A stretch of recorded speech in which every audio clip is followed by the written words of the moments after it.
Hello guys, we're back again with another interview. Today we have Devondra here. Hello, my film is named Ben for Love, and it's about me playing this character named Amy. And we get to see her love story and her twisted nature and her obsession for her lover. So when does this film come out? I think I'm planning on making this film come out in March 2027. You guys heard that? Mark your calendars. March 22nd. Be ready for a banger. Don't leave it on a hanger. So first question, what conventions do you use? Well, I use conventions such as archetypes, which is my female character. Usually in romance films, you'll see like a quirky, like a soft and feminine main character. I use that convention as like my advantage to subvert the genre. So at first, in the few minutes of my 2-minute opener, you can see that I use the genres of romance, of her being quirky, being out late, like leaving the house late, and her clumsiness. And basically in the editing, I use these flower petals, which is in a lot of K-dramas, typical K-dramas and slow-mos, and a lot of transitions, which you will see in a romance, and you will see in dramas and all those soap opera things. So I think I conformed with the conventions by using stereotypical feminine traits all throughout my film. Bright colors too. I actually had a paper somebody gave me talking about how you challenge other conventions. Can you explain how you do that? Well, I subverted the convention by using a female villain hero. I made like a hybrid of the code of, wait a minute, let me get my notes. The codes,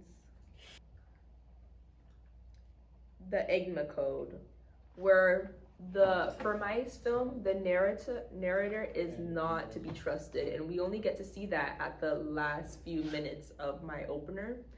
So we go along throughout the film, and everybody has trust in her because she just doesn't seem like a threat, and we see that she's just a teenage girl. A lot of horror movies, we don't see a teenage girl being like the villain and the hero at the same time.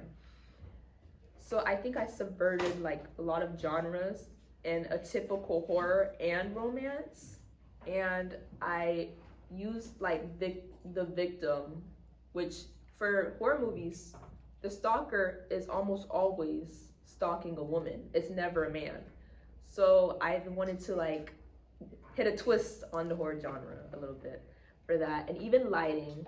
We see bright lighting in the beginning, yet at the end, it would shock the audience when we realized that she was twisted in nature, and then the lighting would turn kind of grayish in hues and a little darker to also emphasize her dark nature.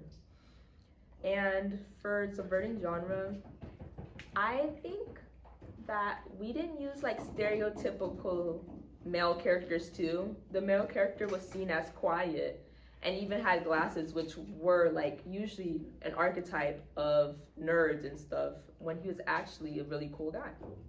Okay. So what's your message to all the young ladies or men who want to get into the film industry? I would say just take a shot at it. And I wanted to represent young women who could also be powerful. Like a lot of people, they underestimate women, and I wanted to show that mental health is important. We should also be wary of women because women are capable of doing things. And I wanted to also represent Black women because we don't see a lot of Black women in romance as the main character, or in horrors as the main villain or a main character. They're usually the first person to get killed. And for my issues, I wanted to bring up mental health, how mental health is really important. A lot of people overlook women's mental health when it's really serious. Yeah. You guys hear that? It's okay to not be okay, but it's not okay to not say anything about not being okay. Well, that's enough time we have on the clock. That's it. So come back next week We're interviewing more people, more film directors. Give it up for Devondra and her film. What's the Thank name you of for it? having me. Ben for love. Ben for love. That's all we have. I'll see you guys next time. Peace.